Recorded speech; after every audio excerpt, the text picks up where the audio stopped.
Hi, everyone. Welcome back to the Soldiers of Cinema podcast. I'm Colin McFader, and am joined, of course, again by Clark Coffey. How are you? Hey. I'm doing well. How are you? I'm great. We are back for episode 24, where we are going to be Wow. discussing Grizzly Man, which Grizzly is Man. not only one of my favorite Herzogs, but one of the first ones I think I ever saw by Herzog. Is it really? Okay, Yeah. wow. You know, I can't, I would not be able for the life of me to think of the first film that I ever saw of Herzog's. I really honestly don't know. I can say this, though, probably the first, film or two or maybe even few that I saw of Herzog's, I really did not know kind of anything about Herzog. So the first few films of his that I saw didn't carry a lot of the weight, if you will, of that I bring into, when I watch a Herzog film now, because of course I'm so familiar with Herzog. It comes with so much additional stuff, behind the film. It's a good point. Yeah. But yeah. I mean, Grizzly Man is of course, a documentary, if you haven't seen it, right? About Timothy Treadwell, who was known as the sort of Grizzly Man who spent 13 super summers, interesting right? guy. 13 yeah, summers? 13 summers out up in Alaska. Yeah. Basically filming these grizzly bears. Right. And I don't think he had a camera with him for all of them. I think that was only his last few ones that he brought the camera up to shoot things. It's my understanding that I think they touch on this a little bit, not much in the film actually, but in some research that I've done outside of the film. I think you're right. I think when he, and Treadwell is a subject, we can discuss that a little bit here right off the bat, is such an interesting personality. Yeah. And, Herzog has such a gift, I think, for recognizing unique individuals, and Treadwell is certainly one of them. Yeah. And approaching those subjects, though, in a way that, at least to me, I never feel like Herzog's being exploitive. I never feel like he's disrespecting the subject. So I think it would be very easy for some other filmmakers where he was fighting back against studio pressure to do things that Herzog didn't feel. Yeah, absolutely. And we'll talk about that a little later about how, right, exactly. But I think Herzog shows a lot of respect in a place where you could be if you were a less sensitive filmmaker or a less empathetic filmmaker. I think you might, some people might have a tendency to kind of, I guess, for lack of a better term, make fun of Treadwell. But I mean, definitely an interesting guy. Like you said, he spent 13 summers, I think it was, out in Alaska in the total wilderness alone, camping often on, and like bear, like right next to bear sites, and like the bear maze, like the most dangerous places that you could ever do this in. I mean, anybody, like nobody, like the Forest Service, everybody would tell you, like, you're crazy, don't camp like that. You got to have an electrified bear fence, and you've got to have a weapon, and you've got, and he had none of those things, but apparently he built up to it. Like you're right. He didn't bring a camera for the first few years because I think he was actually learning. This is a guy who grew up in Long Beach. He wanted to be an actor. Yeah. He went through a lot of challenges personally, which they cover in the film. He had suffered from alcoholism, drug abuse. I think had a lot of problems fitting in, felt isolated. Seems to me like it sounds like he didn't have much purpose in life. Yeah, exactly. And he found this as his purpose, or maybe, he kind of manufactured or fabricated this purpose, which we're going to talk a little bit about, right? Was he actually really helping these bears? A lot of people don't think so. But it was for his own kind of internal desires that he was out there. But yeah, once he got acclimated to the camping and to the wilderness and learned how to be around these bears, he started filming everything.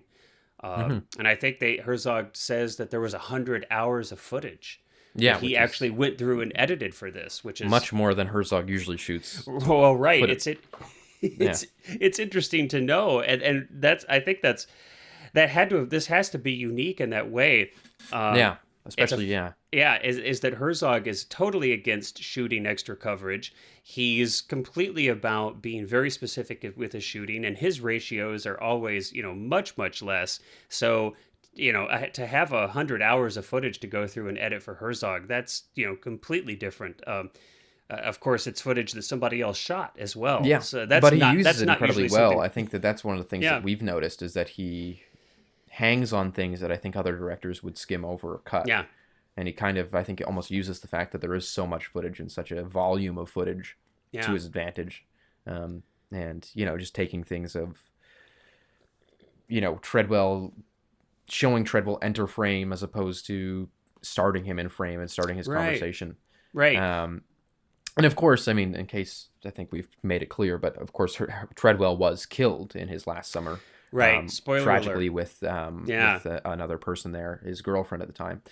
And that's one of the points that I do want to make kind of getting into this, is a difference in Herzog's style of filmmaking, which is that Herzog doesn't obscure that. It's not a movie where you spend most of the movie thinking that this guy's, you know, oh my God, this guy's crazy. He's out in the woods. What's going to happen? And then at the end, you find out, oh my God, he's dead. He's been killed. It's something that very early on the movie is clear that he's dead instantly. Yeah, the opening scene. Opening scene, which is great. I mean, let's talk about that. And I think that's something that is so... I had actually a conversation with somebody recently about sort of that specific thing. Because I had watched a Netflix documentary on the... it's a true crime documentary on a murder, basically true crime murder thing. And I didn't like it at all because I thought that it was exploitative in the way that it presented the facts. It obscured things until the end to keep the audience guessing and to kind of play this game. Which happens a lot. You're right. Yeah, and somebody else that had watched it at the same time, not directly at the same time, but around the same time I was talking with, and they said, you know, but that's kind of what you have to do in that instance to keep it interesting and to keep people guessing and to keep, like, that's how you keep people in. And I think this is a perfect example of, like, that's not true. That you don't need to keep someone guessing on, will he die, will he live? You know, you don't need to misrepresent the sequence of events to make something interesting. Cullen, that is such a great point. And I think, you know, that's a real difference that illustrates such a significant philosophical difference from Herzog as opposed to so many other people. Obviously, the director of this movie or television show that you saw on Netflix. But, you know, that's the difference between, you know, Herzog treating Treadwell as, and we'll talk about this, as a kind of a kinship, right? Especially as filmmakers, I think is how Herzog looks at this subject. But this is the way Herzog treats all of his subjects. Instead of making the plot the thing that's supposed to keep the audience members, you know, on the edge of their seats, which is what you're describing in this Netflix stuff, right? It's like, oh, does he live? Does he die? And look, there's nothing wrong with that, but that's never how Herzog approaches these things. Herzog's stories are always, from a plot perspective, extremely simple. He never makes convoluted plots, puts convoluted plots in his films, because that's just not what they're about. Because I mean, even think it, like, that's a great point.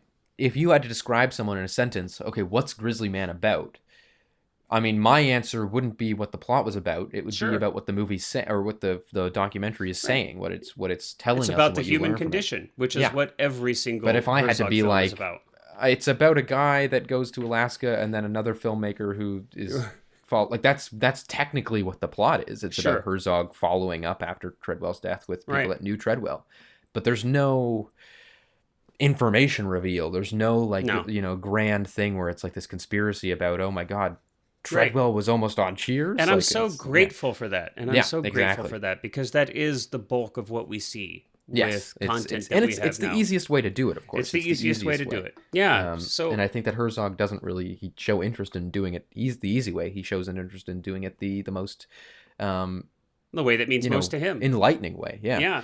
And so, I mean, so that's, we touched on it just briefly there, but let's dive into this idea a little bit more. You know, I think the world at large would see Treadwell as, you know, and maybe a lot of different things, but not as a filmmaker. No. And it's so interesting that Herzog, that's exactly how he is treating Treadwell. That's what he refers to him as for most of the movie. Right. Yeah. And I find this so fascinating, because I think that, you know, we can use this kind of comparison, if you will, to compare and contrast Treadwell and Herzog and their filmmaking styles, and even the commentary Herzog himself provides in the film about Treadwell as a filmmaker, to kind of, you know, look into what it means to be a filmmaker and the different approaches to filmmaking. It's amazing. I mean, and, you know, right off the bat, and we've talked about this, Cullen, a few times when we did our episodes on the masterclass, but Herzog is 100% without any doubt against being a fly on the wall, right? I mean,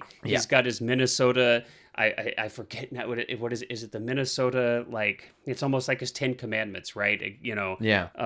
Where he's be against the hornet that stings. Be a hornet that stings, not a fly on the and wall. He even in direct reference to this movie, in an interview about it, says that being a fly on the wall is like being a camera in a bank. Yeah, and that you could wait 10 years for a robbery and nothing never have anything on film. Exactly. And I think, and that to me, the first time I've seen this movie a few times, and the first few times I've seen it, I never really thought about that because Herzog is so about that I've never made the connection between being a fly on the wall or a hornet that stings, and then this whole other idea of what is truth versus fact, and that you realize while watching this movie that they're so intertwined. That that Herzog, I think his point where he says that Treadwell crosses the line is when Treadwell crosses the line beyond being the hornet that stings and turning into fabricating.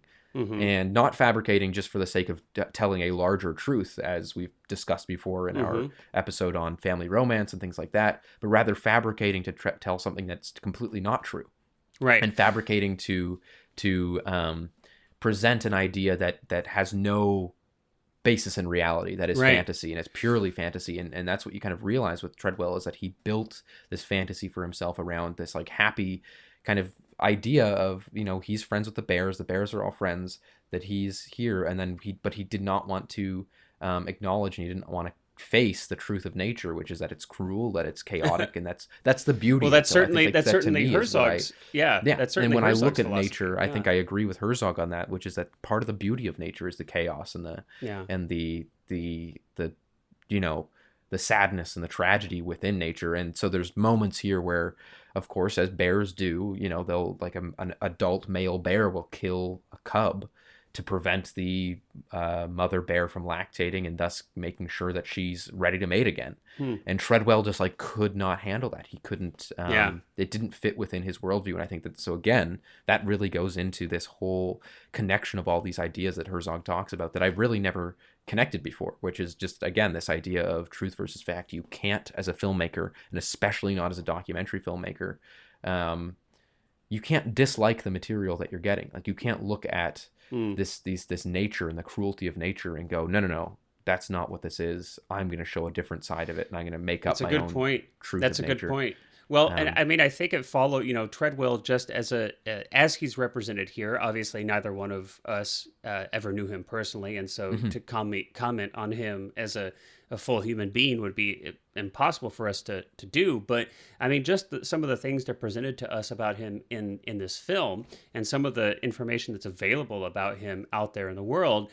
I mean, there's definitely this trend, right, of him kind of running away from, maybe some truths about himself and about the world, and fabricating things. There's a really interesting story in the film, or scene in the film, where Herzog's interviewing his parents, and his parents are telling a story about how Treadwell was like runner-up, almost had Woody Harrelson's role in Cheers. And I think I don't have any proof for this, but I'm going to speculate that is a fabrication. That is not even close to true, because the likelihood of someone with absolutely no resume, being runner-up for a series lead in a network series, primetime series, is pretty close to zero. But it's just, I think, time after time we see that he could be very deluded as a human being. Even on a very basic level, we've been referring to him as Treadwell. His name in reality was Timothy William Dexter, that he changed that name, whether that was a kind of working name for his acting, or whether that he changed it when he went to Alaska and kind of figured that it was like a little bit more nature and mysterious kind of thing. But and the fact that he thought that he was in this park protecting these bears from people, when in fact they were already in a place where these bears were protected from people.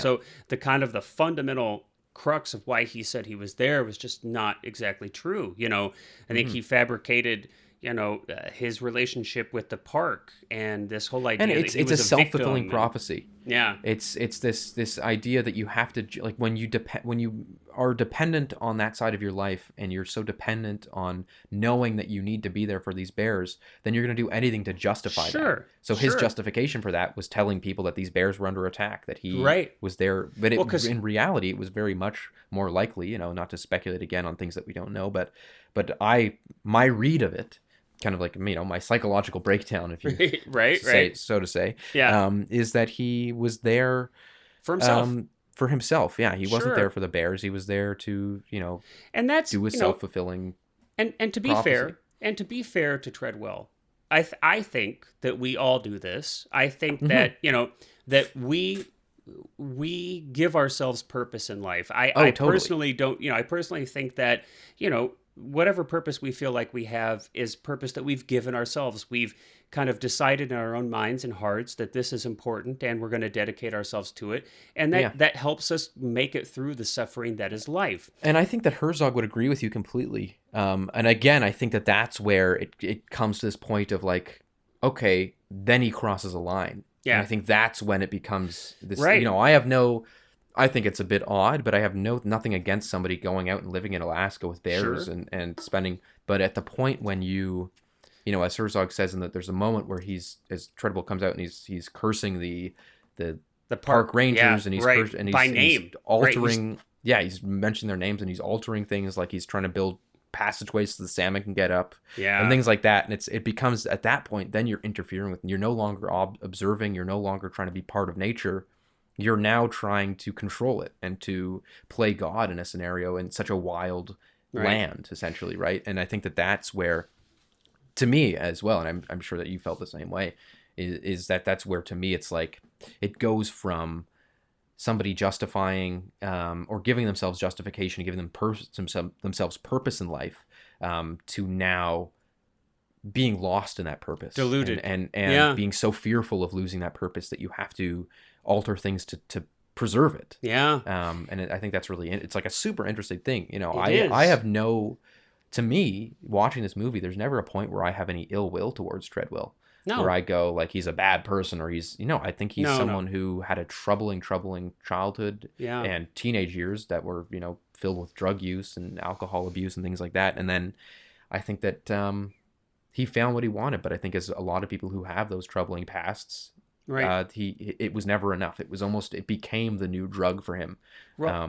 Which is, poetic in a lot of ways, that ultimately I think that's he sort definitely of overdosed on bears, if sadly, that makes sense. I laugh, but I don't. I mean, I totally agree, and I think you mentioned this earlier. Herzog often talks about an accountant's truth, accountant's facts, and a truth, and facts don't make truth. I think you're right. This is a good example where, because Herzog himself, and we'll talk about this later when we get to the footage, the interviews, the footage that Herzog actually shot, but Herzog is always manipulating his everything, every aspect of his films, his documentaries are manipulated. He goes out of his way to say that that's what he's doing. I mean, there's never a question. So I don't think, it's not that the issue was that Treadwell was, doing multiple takes. It wasn't that he was kind of manufacturing scenarios necessarily. Or even pretending to be alone. Like, even that is ultimately harmless. Yeah. Right. But you're right. I think, though, he moved away from, I'm kind of playing with facts to get to a deeper truth. Yeah, he's actually missing the truth now. Yeah. And that, but of course, and this parallels, the unfortunate reality. I mean, he also crossed a line of thinking that that bears were going to somehow become friendly with him and not be wild, and somehow be tamed to his presence, and that somehow he had some power over them. And of course, the reality is that there was nothing further from the truth. Those bears were likely barely tolerating his presence, and ultimately, of course, ended up tearing his poor body limb from limb. And I mean, I think that's what's interesting is you see all these moments of, and it reminds me a lot of working with kids, especially young kids.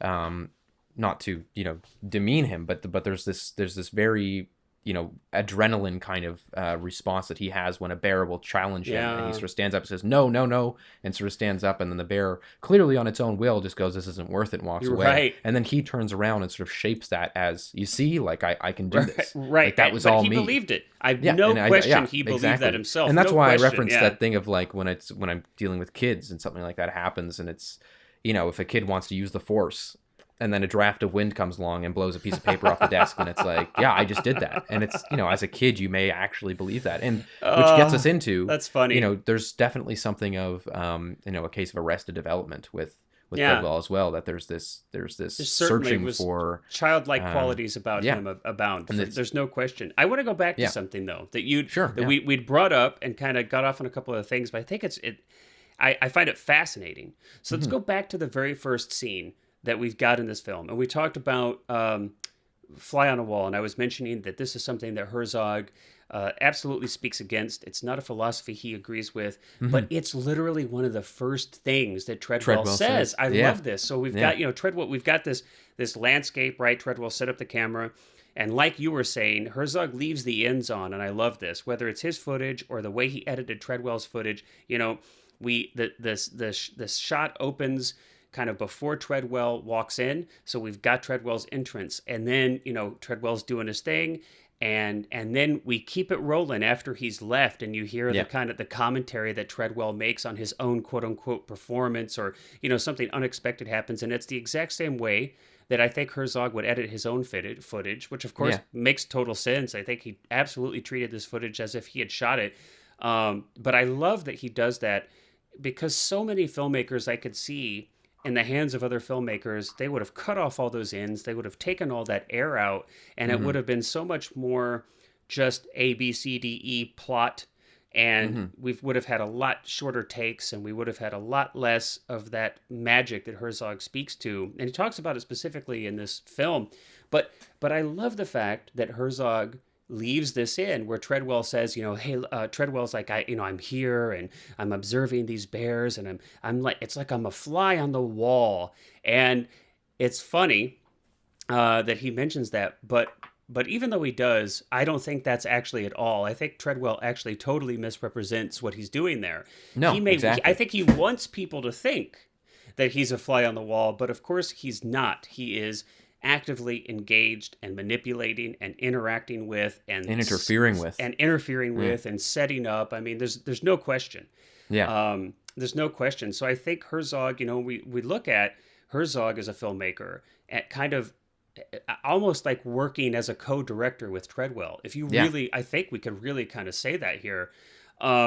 It's so interesting to compare and contrast them as filmmakers. I think that imagine one of the things that I actually thought, and I forgot to mention this earlier, but yeah, while I was watching it, was like imagining if Herzog were the one that was going out to make a documentary on grizzly bears, how would his footage differ from what Treadwell was shooting, which I think is super interesting, because to me it would be, again,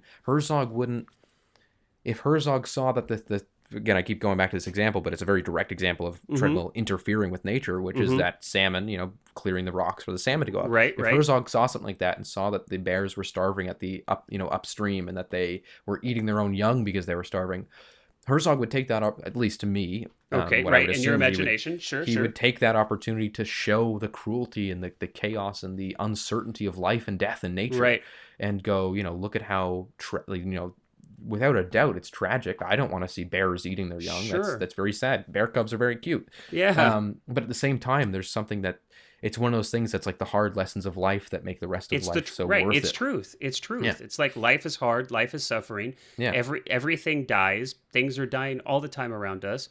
And, even if we extrapolate it from that, let's be frank.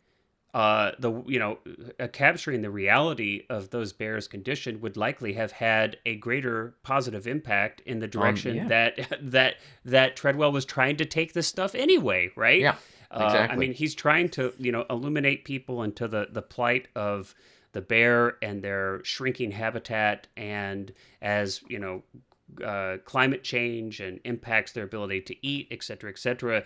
Frankly, capturing the reality of it might actually have, if he really, truly, if his desire was to try to bring more attention That probably would have been more effective, but of course it's not what he did. And But it shows that's such an interesting question, though. Yeah, to think. I mean, I think Herzog would have, in many ways, shot this very similar to the way Treadwell did. Now, obviously, there's just a tremendous amount of difference. As we've discussed several times, I think their philosophies are fundamentally different in a lot of ways, but there are a lot of similarities. Yeah. And I think Herzog knows that. I think that's one of the reasons Herzog is so drawn to do this. I also think it's interesting, though, because we, talking about this idea of that it would have brought more attention, likely, to the bears, that there is also a level of hypocrisy where it's like acclimatizing bears to be around human beings like Treadwell would have been by not moving his campsite, a mile each night and things like that after, a consecutive 7 days of camping or whatever the rule is, which is to protect the bears from being acclimatized to humans. By that, he's doing a lot of damage to these bears. That's true. It's one of these things where it's like he would always say, I don't want a bear to ever be killed because of me. Like if a bear kills me, just leave it. But he knows, you've got to know in your heart that if a bear kills a person, that bear has to be found and killed. Yeah, that's it's all the same that if a shark kills somebody from surfing, that shark has to be hunted down and killed just by law because it's now, tasted human and who knows what else is going to happen. So as a environmentalist is really doing incredible environmental damage by allowing these bears to get used to him, a human being around, right? Because then they're more likely to attack another human. Well, that they're no longer fearful, that they are curious and. Well, let's get controversial here for a second. Let me take this to some place. So we're kind of using this film to kind of obviously Herzog saw Treadwell as a filmmaker and let's examine that and take an interesting approach here. So you talk about Treadwell's impact on his environment, right? We could that's basically in general is what you're saying. Well, I have a thought here because I've had this thought before. I mean, look at Herzog's history making films. You could easily argue that in many of his films, and let's just take Fitzcarraldo, for example, because I think it's the easiest example to take here. Look at the impact that Herzog had on his environment and surroundings during that film. Yeah. You talk about Treadwell, familiarizing, desensitizing bears to humans. And of course, ultimately he was eaten and at least 2 bears were killed because of that. All kinds of things here. But Herzog mows down a section of the Amazon jungle and totally deforms the landscape. People are injured. I think there was wasn't there either, I don't want to speak out of turn, but wasn't someone... He tells the story about a guy cutting off his leg because the snake... cutting off his leg, and I mean, we have like tribal fights, and it's totally a disruptive presence in these tribes, in this area, completely disrupts this area for a film. Now, I'm not going to make a judgment call on is it bad or is it good? Should you do this? Should you not? But just comparing the facts here, I mean, I think there's a lot of similarities. The point of, for me, the point where the hypocrisy comes up is intent. Had Herzog made a movie about saving trees and in the process of saving trees had bulldozed and clear cut an entire section of to make his movie, then to me that would be you're right, that's a different element. Whereas because Treadwell's making this movie about, or I don't know what he was going to wind up doing with the footage, who knows, because his goal there is to protect bears, and then but the irony in doing so is that he's likely actively harming. So that's a good point. There is that difference, right? Herzog never said, I'm going out here to protect the Amazon. He said, I'm going out here to make a movie. So that's certainly a difference. But on some level, there's definitely there's some similarity. Yeah. And I think there's another interesting similarity too. And I'll go ahead and just take Fitzcarraldo to use as an example for this comparison as well. I mean, look, regardless of what you think about this guy, it's extraordinary, Treadwell. It's extraordinary that he could spend 13 summers out in the Alaskan wilderness by himself for most of it. I mean, they talk about it in the film. Like, the pilot that would fly him back and forth said, hey, this guy was a lot smarter than people give him credit for. Yeah. And I've read a lot of articles about this guy. There's a very, very, very small percentage of people who could have done what he did. To survive the survivalist elements, out. I mean, this is a physicality, and that's what I want to talk about, the physicality of this, to be in the landscape, to be that dedicated, right? Regardless of kind of how misdirected your motivation might be. I mean, the fact remains is that he really put himself out there physically. This was a seriously profound endeavor. And I think Herzog really films his movies the same way. Yeah. There's an absolute athleticism and physicality to Herzog's filmmaking. And I mean, again, with Fitzcarraldo literally taking a steamship up over that hill and actually doing it for real. He's one of the only, or maybe is the only director to have made a film on all 7 continents. I mean, the physicality with which Herzog makes films is just extraordinary, especially in his older age. The way he throws himself into these landscapes, these real places, never on a set, never in a studio. I mean, I think certainly Herzog saw a kinship to Treadwell in that regard. It's certainly a comparison that stood out very, very sharply to me. Absolutely. Yeah.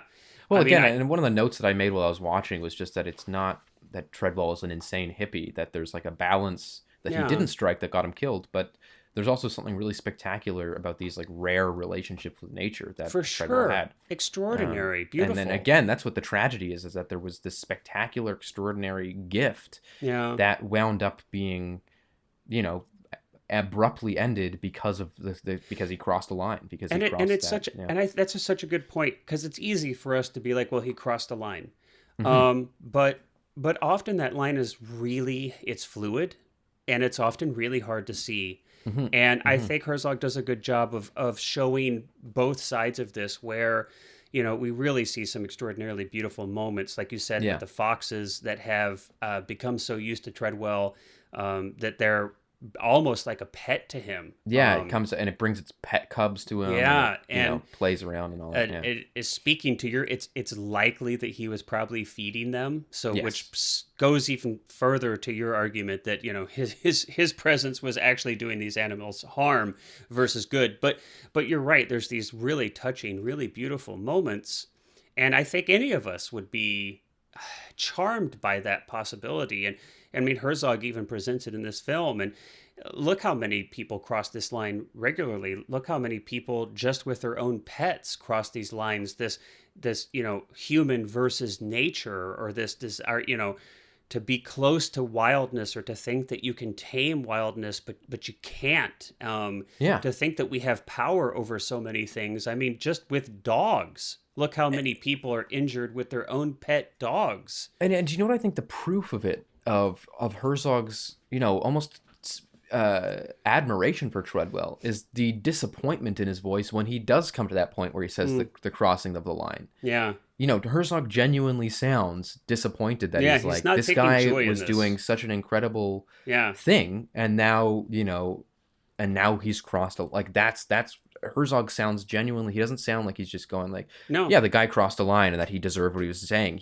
Herzog more sounds like he's mourning him and saying that, the unfortunate aspect of this is that he had such a brilliant thing going and then decided to cross this line that, as you said, was probably very fluid and probably gray and hard to see. I don't even know if it was, I'll add to that a little bit, and maybe from a different perspective. I don't know if it was so much that Herzog thought he had a good thing going. I don't know. I didn't ever get a sense from this film that Herzog approved. Oh, yes. Yeah. Of this overall idea, right? Yeah.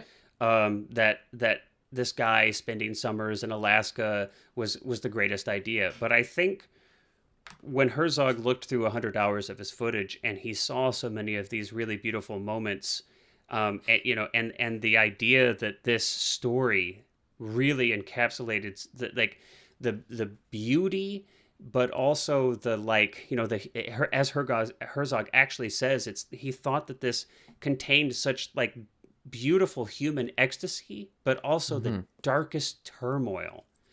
And I want to draw a correlation here. I thought of this earlier, and it just came back to me again. In the master classes, I think it's one of the first classes, Herzog talks about some required reading. And I've heard Herzog speak to this book in the master class and a lot of other places as well. So it's clearly something that's important to Herzog. But the Peregrine, and I've read the Peregrine. Herzog recommends it to everyone. You probably did. But for those who haven't read it, it's a really wonderful book. I highly recommend that you pick it up. It's basically about a man in England who spends a lot of time watching a peregrine out near his home. And in very similar way that Treadwell does here, the man starts to almost become one. To personify it almost. To meld with the peregrine, to become peregrine. Yeah. While he's writing this book, you get a sense, you can feel that this human is turning into or becoming one with the subject of his art, the peregrine. And it's absolutely just a beautiful, beautiful book. And again, I highly recommend you pick it up if you haven't read it. And I think Herzog recognizes that this is happening here. If you'll indulge me for a moment, I think that that's a really good point. Yeah, that Treadwell is morphing into the subject, is turning bare, becoming one with. And I think that this is what all artists do. If you're really firing on all cylinders with your work, if you're really present, if you're really there, that's what artists do. You become one with your subject. It's an exercise of your empathetic muscles, and that's the whole point, Now, sometimes this is a great illustration of, with the peregrine, well, this guy didn't end up trying to jump off a building and stoop down and catch some prey and then die. He cut this off at a place, there was still a boundary there that was healthy. The guy didn't do anything like that. With Treadwell, he went too far. But regardless, I think it's such an important aspect of being an artist and of being a filmmaker. And I think Herzog really, if obviously I can't speak for him, but my hunch is that really spoke to Herzog, that he felt a kinship with that experience. And I'm sure, Cullen, you've had the same thing, whether you were writing or making a film, that you really feel like you're on fire when you can hardly tell a difference between yourself and the subject. Yeah, absolutely. That's a really good point. Yeah. And so I think that there's we talk about Treadwell not being, ridiculed or exploited. And I know how much that book means to Herzog. And I think this is a really wonderful example of that. Totally. So... and then of course there's, I guess perhaps to go on a different note here, there's the music in this movie is different than most of Herzog's other movies. Okay, Richard Thompson is the person that did the music, and it's very much more of an acoustic. Again, I said very something that fits guitar with driven, Alaska. Like an acoustic. But one thing that was interesting music. was that before we recorded today, we were discussing, maybe like why Herzog chose to go with its different route. And again, I would have just had to be guessing here, but one of the things that I speculated was that perhaps Herzog was using this music to score Treadwell's movie and not to score his own movie. That's an interesting I thought that was thought. kind of a, perhaps, of course I've got no proof to back that up. I've got no quotes based on that, but I think that would, to me at least, be, I could see it being a reason. Thought. Because it's not, to me, it's not just the location. It's not just the fact that it's shot in Alaska. Because Herzog shot things all over the place and not used music from those specific. Even in Nosferatu, like we talked about last week, there's like acoustic sounding stuff in Nosferatu that doesn't really fit with this Bavarian feel, but it works. Right. When we're on the journey to Dracula's castle, there's that kind of out of place feeling, almost like 70s acoustic guitar kind of thing going on. So Herzog's definitely not beyond, using music that he likes that's not necessarily fitting with the subject matter that actually winds up just working in general. Right. So I think, to me at least, that's kind of where I get this feeling that it's like he was getting someone to score Treadwell's film. Well, that's so. Yeah, I think that would be an interesting. I'd love to ask him one day if I had the chance. Yeah. Well, that's a really interesting thought. And speaking of music too, I really felt like the final song of the film was extremely effective. That was Don Edwards' Coyotes. Yeah. As he walks off with his fox friends. Right, and reminded me of the penguin in Encounters. Of course, we know that Treadwell dies.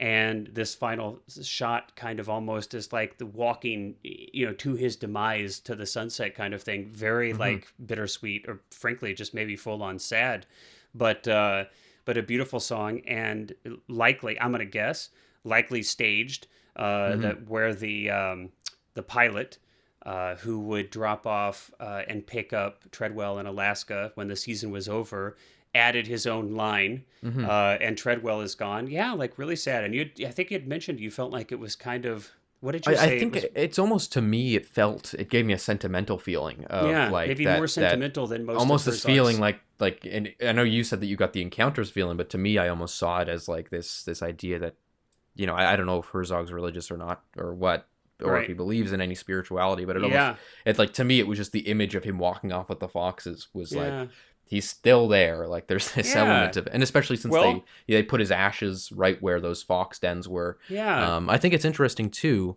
that there's the final moment. So I think the final footage that Treadwell actually appears in, Herzog kind of recounts that he appears as though he's hesitant to leave the frame. Yeah. That he's sort of standing there, and it's rainy and it's windy and it's stuff like that, and it's not a very nice day. So I think it's like 3 hours before he was killed. Yeah. That he took that footage. Yeah.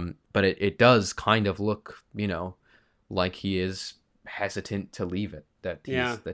Well, that's such it's weird.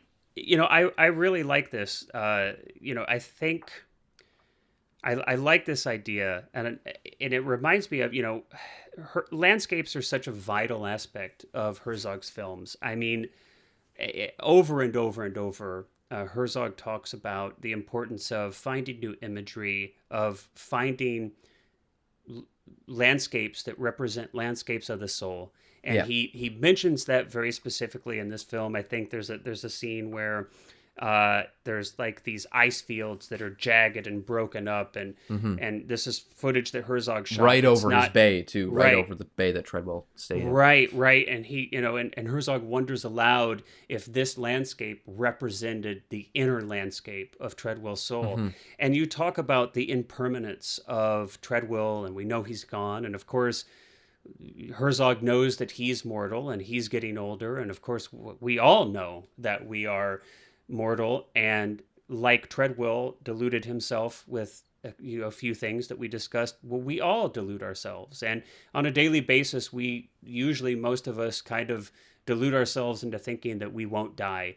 And I think I had a thought, and this is just my own kind of thinking about why landscapes might be so important to Herzog, or at least this is the feeling that I get from them. I think for most of us, when you go outside and you're somewhere in nature and you see this extraordinary landscape, it's never something that we articulate explicitly, right? No. But we feel this. We're inspired with such an awe that fills us up when we look out into that horizon, right? It's almost overwhelming sometimes. And I wonder, what is it about these mountains, or the sky, or the sun, or the clouds, or the rivers, or the plains? It could be so many different things. What is it about that causes us such pause? And I wonder if it's because on some level, like deep primordial level, we kind of recognize that these natural landscapes stand in such permanence relative to our fleeting nature. Yeah. And that they kind of connect us through time because they're there always, to all who've ever been, and to all who ever will be. And in a way, we're kind of in this little weird way kind of connected to this human consciousness that, of all the people who've ever seen this and felt this when they've looked at what you're looking at, we feel kind of a connectivity to.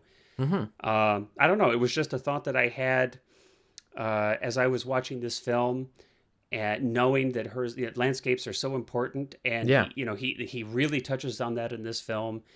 And clearly, Treadwell was motivated to put himself in this awe-inspiring landscape that was alien to him, at least at first. I don't know.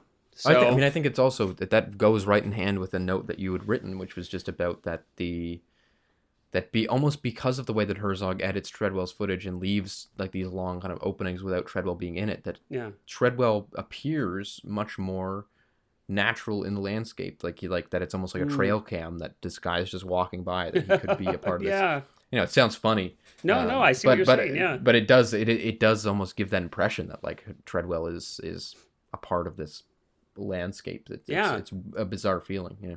And I think that's an interesting point. Whereas, of course, we'll never know. It would be so interesting but it's interesting to imagine how would Treadwell have edited this. Clearly, he would have. Almost certainly. I'll make a hypothesis. He would have edited out a lot of the stuff that Herzog was actually most interested in, which was the before his take and after his take, where he was commenting on his own performance and where these kind of magical, in Herzog's words, things were happening accidentally outside of frame or coming into frame. I think Treadwell would have likely cut a lot of those things out because he would have been encumbered by his own ego and would not have wanted to represent himself so vulnerably, whereas of course Herzog did see him as part of the landscape. That was the whole that he was a part of this whole experience, just at the fox or the bear or Treadwell or the mountains or that ice landscape. They were part of what Herzog was exploring with this film. And so I agree. I think he edited it in a way that really represented that well and highlighted that aspect. And I think let's talk a little bit about, so we talked about, so much of this, 100 hours of film shot by Treadwell, and maybe I don't have an exact ratio, but I mean, maybe a third of this was footage Herzog shot, interviews, maybe roughly. And let's talk about that a little bit, because I think it's really interesting. I want to hear what your sense was, but my sense, immediately, and as somebody who's watched most of Herzog's films, and I've read a lot from Herzog and watched a lot of his Q&As. I know that Herzog manipulates his interviews. There's just no question. But it seemed especially obvious here to me that all the interviews here, whether it was with his Treadwell's actor friend or the coroner, that these were clearly rehearsed, clearly staged, clearly set up, and kind of took on a different tone than you would almost ever see in a documentary film. Did you get that sense right off the bat? Yeah, no, totally. That it feels much more like a retelling, like when you see one of those, like almost like a court retelling of someone, right? Like a dramatization, almost. Yeah, dramatization, exactly. That's what to me it felt like. That's a good rather point. Than someone recount. I think that's I think that's totally intentional. That it seems less like Herzog was. I don't think Herzog wanted them to have him like the coroner when he's discussing the things that could have happened and things that he thought when he came in when he had the box full of what are literally body parts. I don't think Herzog wants him sitting there going, and I was just telling this like heart-wrenching story about, I think Herzog's much more interested about clarity of what that person thought and what they felt, and what they thought of Treadwell.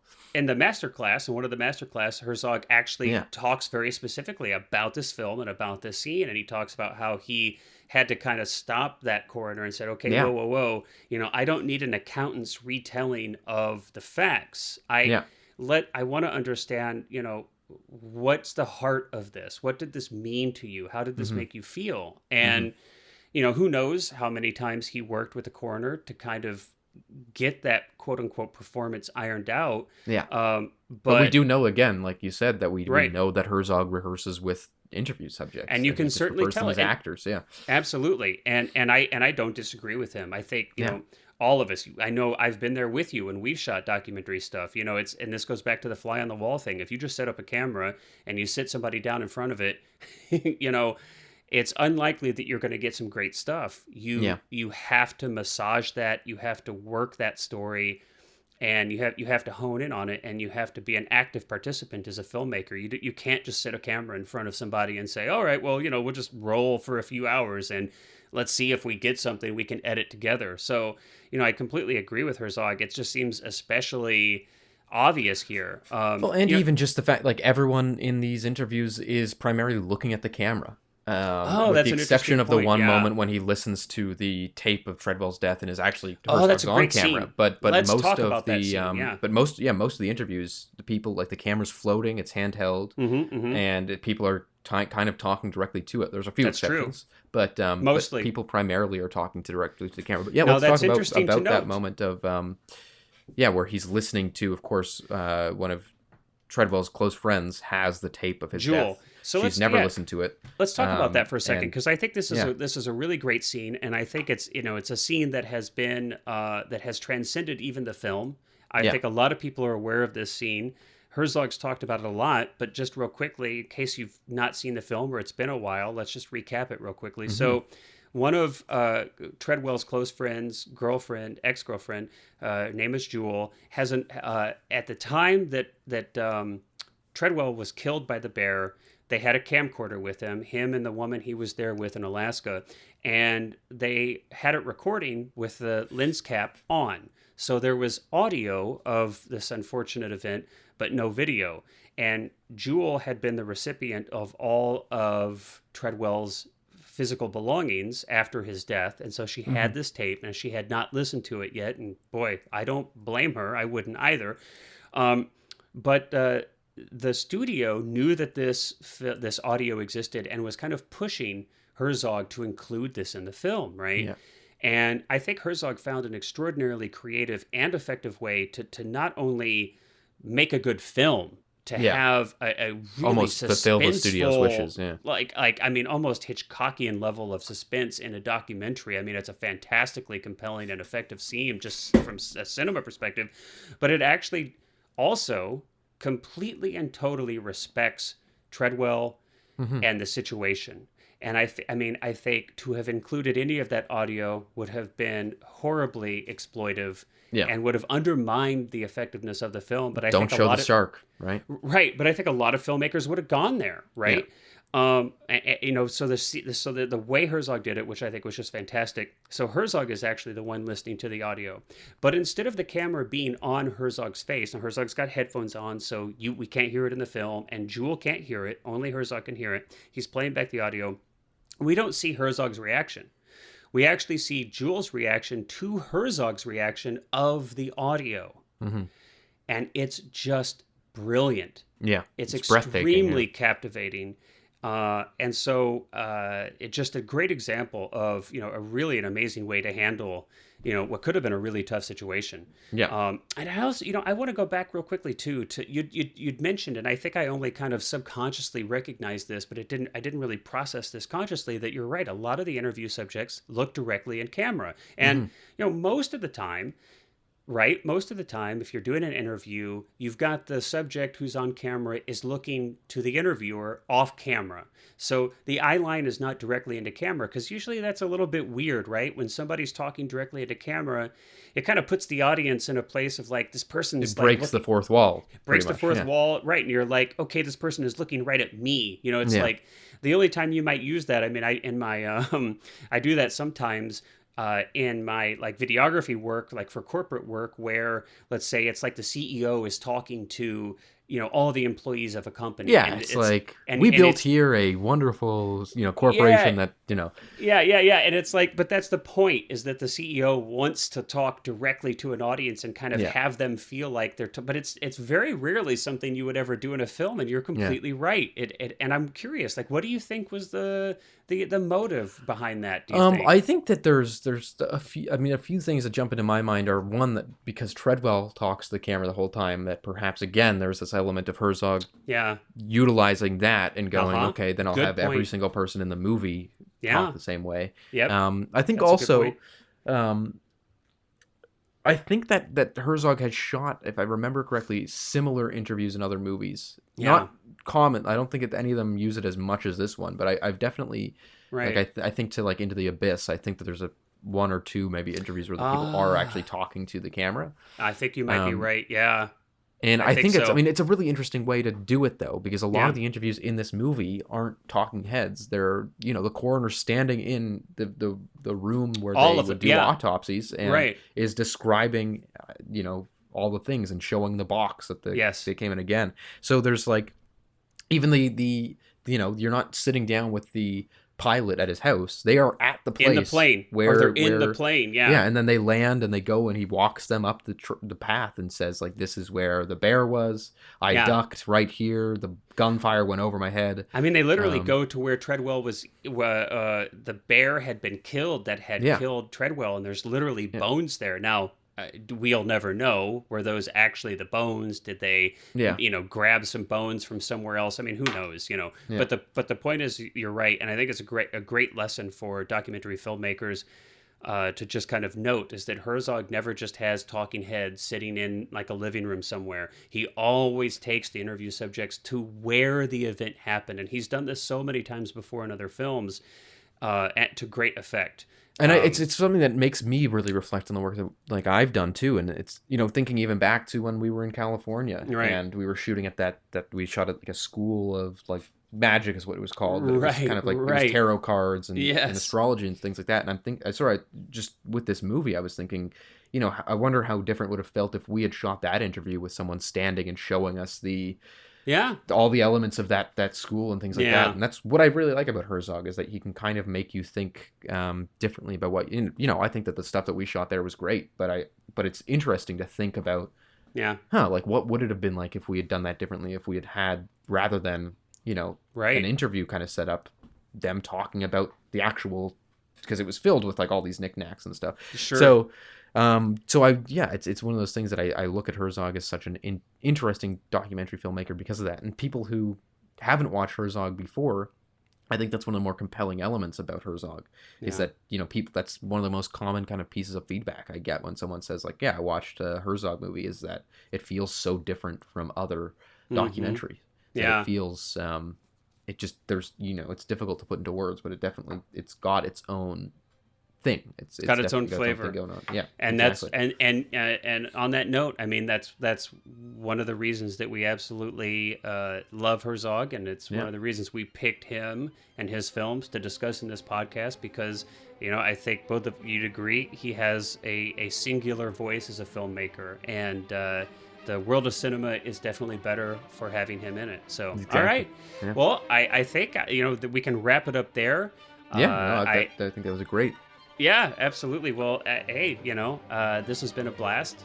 I say this every time at the end of our podcast, but hey, man, I wouldn't do it if it wasn't fun, right? Yeah, and it's Grizzly Man. I love it. Yeah, absolutely. So I look forward to our next episode, which we'll have to figure out what film we're gonna do for next episode. Yeah. So that'll be a surprise, but I look forward to that. And everybody out there listening, we hope that you've enjoyed this. And thanks, Cullen, as always, for a great conversation. Yeah, no worries. A lot of fun. Until next time, everyone. Bye-bye.